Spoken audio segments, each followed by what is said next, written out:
Joining us now, David Nixon, former NFL linebacker, BYU great, and BYU TV football analyst.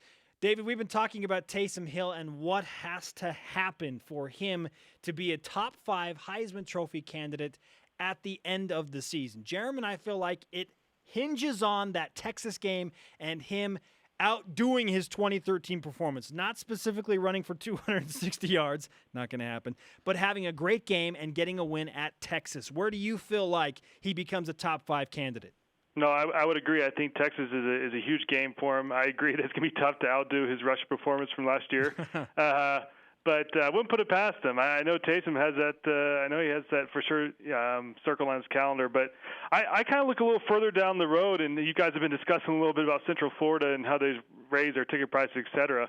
But I think that is a big game. I think if he can go on the road, go back east, against a team that last year was in a BCS game, I think if he can go out there and perform on a Thursday night in front of the whole entire country, traditionally those Thursday night games are some of the most viewed games of the week. So I think if he can go out there and dominate, I think he really enters into that Heisman talk. He really does need to become a weekday warrior in that BYU has 5 games that are either a Thursday or a Friday. What's the difference from a player's perspective, David, playing on ESPN on a weekday where you know you're going to be seen by the country by the whole country as opposed to being buried on a Saturday? Well, everyone knows. I mean, for the fact that the players are watching those games on Thursday night also. I mean, when they're not playing on Thursday night, they're sitting down watching the game too. So they know the entire country's watching. And once again, when you go back east, you know the East Coast will be watching because they have a vested interest in kind of how their teams are doing, et cetera. So it's a big-time game. I mean, you look back at my days, we didn't get to play on ESPN much. So when we did, we really tried to take advantage of it, and we knew that it was quite an opportunity.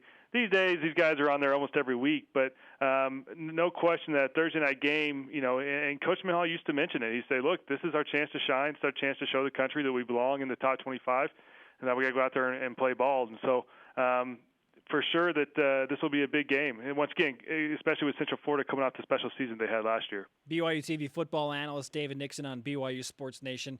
We're talking about Taysom Hill. And some people look at this preseason hype as almost a negative thing, David, like, oh, I don't know, it's going to go right to his head and it might affect his performance on the field. Do you buy into that? And how does Taysom take this preseason Heisman hype and really make it benefit for his career and for his status as one of the nation's elite players? You know, I think it's a positive thing. And it's funny because I was actually texting Taysom this morning about it. And he said, you know, obviously it doesn't mean much to him. It's preseason. But he agreed that, look, this is great exposure for university. And this is something that is great for his team. And I can tell you that as a player, obviously college football, really any level of football, the entire team ride or dies by their quarterback.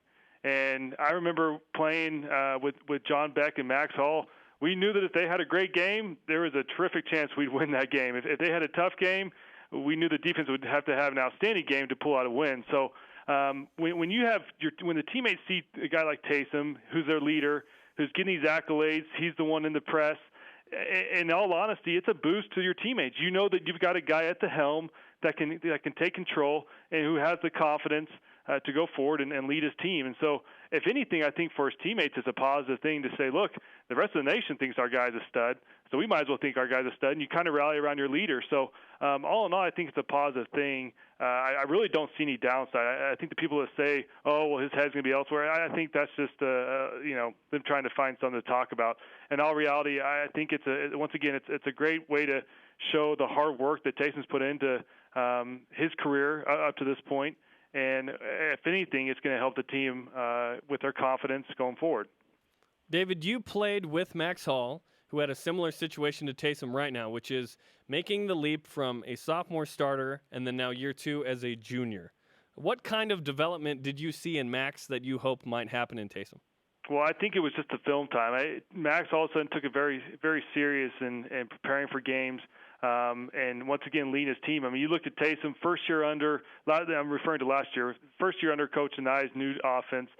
He was coming off an injury where, he was still, he was now the new starter, still kind of figuring out his role. But you come into this junior season, he's obviously the clearly defined leader. He's the one setting up 7-on-7, all these camps, et cetera. And so he is the guy. And I remember seeing that with Max. He all of a sudden, from that sophomore to junior year, he realized he was the guy. This was his opportunity. And him and Austin, calling along with Dennis, they kind of led that offense.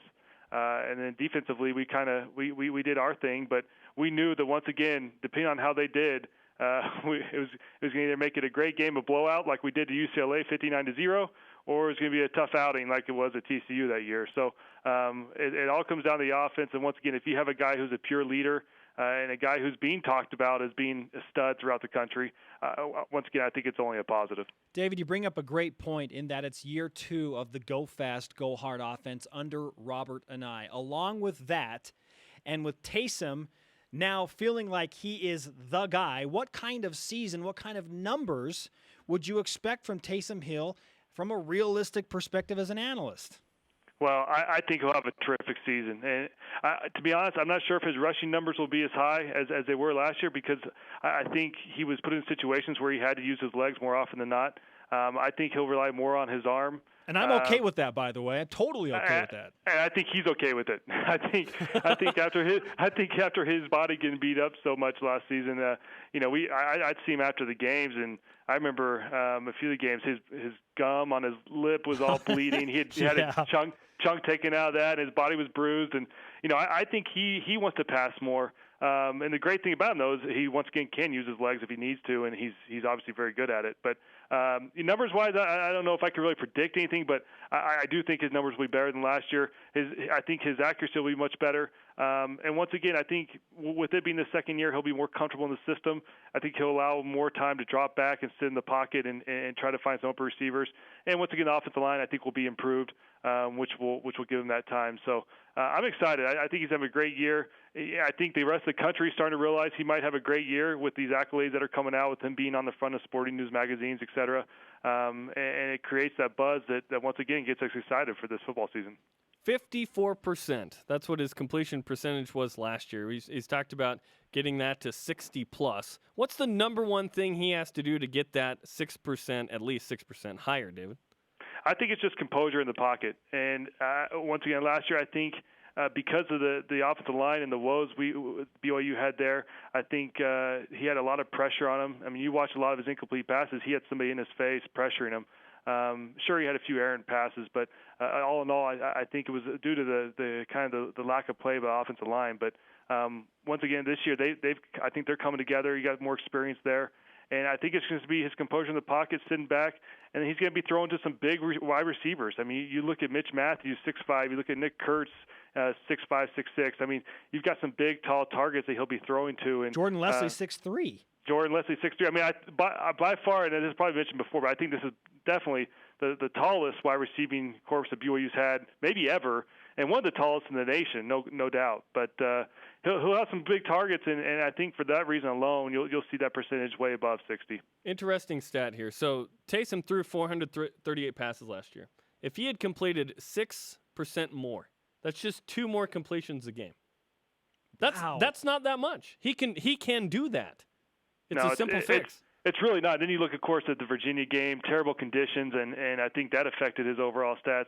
But he was right there. You're right. 2 more completions per game, and he's right there. And that's why I think it's very plausible that this season he'll have a 60+ percentage passing ratio. And then once again, I think because of that, when he can throw the ball like that, it's going to open up the running game for Jamal and even for Taysom to be able to scramble and do some more quarterback draws like Coach and I loves to draw up. So I think if he can get that above 60%, 65, even possibly up into the 70s, then it's just going to open up the entire offense, and teams won't be able to stack the box like they did last season to stop the run and force Taysom into long situations on passing downs, which kind of hurt his average again. But if they're clicking all cylinders, this offense could be fun to watch. David Nixon played 4 years in the NFL, former BYU linebacker on BYU Sports Nation. I feel like the schedule, if BYU beats Texas, is extremely favorable for Taysom because he still has showcase games like Boise and Central Florida, Utah State. Okay, he's got those games, but, man, I feel like if they don't beat Texas, then it kind of almost hurts BYU and Taysom's chances as a Heisman Trophy candidate. Is it that simple? Do you feel like it's that simple coming down to the Texas game? I don't think it is. I think the national audience and the writers and all those that are in charge of making these decisions, I think they'll look at the Texas game for what it's worth. It's at Texas. It's on the road. You're playing in a Big 12, playing a big-time stadium. I mean, I don't think you can write BYU off with the loss there. Once again, it'll be interesting to see what type of loss it would be. Is it a close one? Is it a blowout?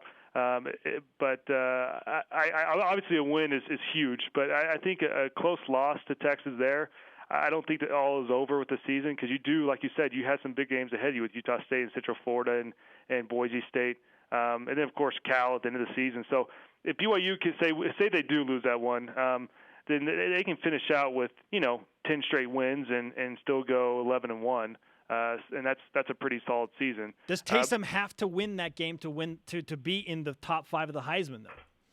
I think so. Looking at Blake Bortles and with Central Florida and what he had to do last season to be kind of in the talk, I think BYU and Taysom, I probably do have to go undefeated. And that's just how it is with this day and age. People don't give BYU as much respect, as we know. And so in order to earn it, you got to go out there and win. We've talked about Texas being the big game. And if I'm from a national perspective, BYU is one big game, and that's Texas. The rest, you have some P5s on there, but they're not the strongest P5s like Cal and Virginia. What's BYU's second biggest game to you, David? I think it's going to be that Boise State game at Boise State. I think more than Central Florida. Well, I think the Central Florida one, we discussed that right now. I think that's a big game, but you look at Boise State and the traditional powerhouse that they've been throughout the years, and to once again go on the road up there, and especially after BYU beating Boise State here last year, I think that's a big revenge game. I think all that will play into the hype of that game. And once again, this one's becoming kind of the rivalry game for BYU now that Utah's fallen out of the schedule. This is one of those games I think the players circle on their calendar. It's become kind of a nasty competition between the two. So I think outside the Texas one, I mentioned earlier Central Florida. If they can go on the road, if he can go on the road to Central Florida and win that one, I think he's definitely in the Heisman talks. But the next one, I think the biggest one is there at Boise State, because it is a storied program that if BYU can pick up a win there, they will definitely be in the hunt. Really, what we've ignored is why there are not more linebackers in the Heisman Trophy discussion, right, David? I've been asking that one for years. What the heck is going on with that? Hey, we just go around and hit guys, and we let the quarterback, the pretty boys, throw it around. They can't remember what happened after. That's the issue. David Nixon, great to have you with us. Nice insight on Taysom Hill, and really looking forward to what BYU football can do in the 2014 season. Yeah, for sure. Thanks, guys.